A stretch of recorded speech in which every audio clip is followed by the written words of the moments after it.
Okhulumayo uSibongile Mavundla. Lana sizobe sigxile kuma-square roots. Ake siqaleni. La sinike u-3 ne-square root sika-500 kanye no-x to the power 3. Le square root lesi sihlale si-positive futhi sibizwa ngokuthi yi-radical. Ake siboneni esingaxazulula. La sizoqala ngale inombolo eziku-square root. La sino-500 kanye no-x to the power 3. Lo 500 lo singamxazulula kanjena. Singathi u-500 simxazulule sibe ney'nombolo ezahlukene ezimbili. Singathi lana u-500 simenze abe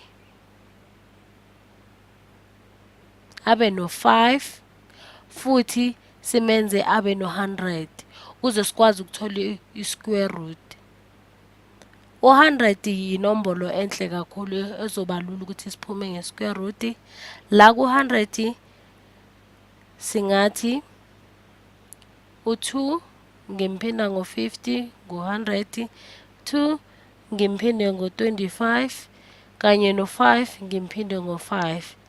Siphuma kalula kakhulu i-square root la ku-100.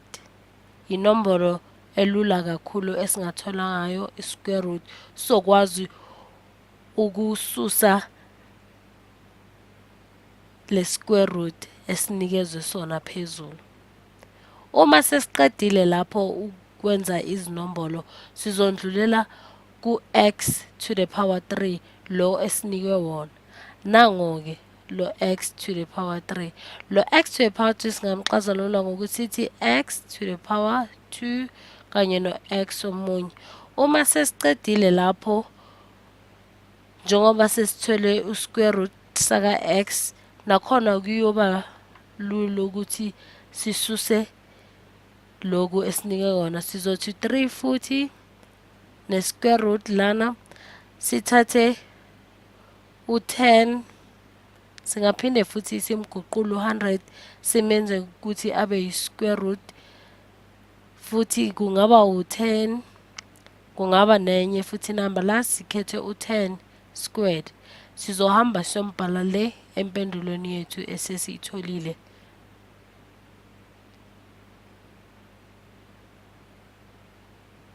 La siyobhala u-10 squared. Ngimphinda ngalo 5 esimtholile ka-500 lo ka-500 bese futhi ngimphinda ngalo x squared esimtholile nasixazulula x to the power 3 kanye nalo x lomunye. Uma sesitholile ake qhubekise lo layini esimtholile waka square root. Uma sesitholile kanjalo sizohlukanisa le radical le inombolo nenombolo izoba neyakhe u-square root. La sisabhala u-3 u-10 squared uzoba neyakhe u-squared. La 10 esimtholile uzoba no-x simphinde ngo-5 squared. Khona sifaka u-squared ethi ngibhale kahle. Nakhona sifaka u-squared kanye simphinde ngalo x squared esimtholile nakhona sifaka u-squared. Nasekugcineni futhi sizofaka u-squared kulo x lo. Lana-ke uma sesiqedile ukuthi ikonke sikutholile sikufaka u-x squared sizohamba sicale ku-10 squared. Sifuna ukususa lo squared lo phezulu kusale nje inombolo nje kuphela. Lapho-ke ususeka ngendlela elula kakhulu ngoba kuno-squared nakhona sithola u-10 squared esokuthola ngu-10. Bese la akukhoneka ukuthi sixazulule siyoyishiya injayo bese sindlulela phambili ku-x squared. Lo x squared lo nakhona uxazululeka kalula ngoba upositive. Ake sibhekeni ukuthi uma beka negative bese ingayenza kanjani. Noma positive angeke asaba ngu-x, uyotshentsha abe absolute value. La u-x uma a-negative kufana nokuthi x squared izosinika u-4 bese-ke sizoba ne-square root saka-4 ezosinika u-2. Kodwa kuhle-ke phela ngoba upositive la u-x squared sizokwazi ukuthi sisuse le-square root lesi.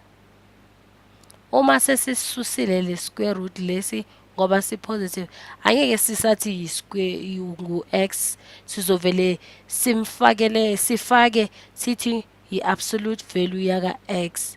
Akaseso u-x nje ohamba wodwa, absolute value yaka-x. Ake sichubekeni-ke ngesibalo sethu sibheke.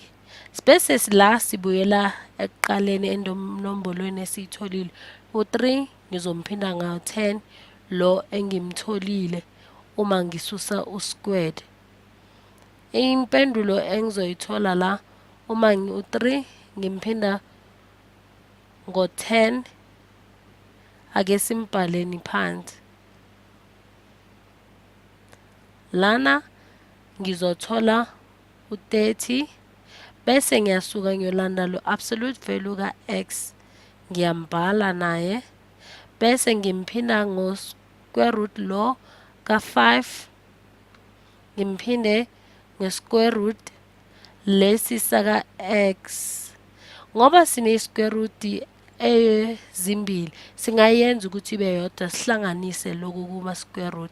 Lana-ke esizokuthola ngu-5x squared oku-square root. Uma sesiqedile lapho bese siyabuyela-ke le ekuqaleni kule nombolo ka-30 no-absolute value ka-x ukuze siyoyibhala kube impendulo ephelele. Lana sizoba no-30 ne-absolute value yaka-x.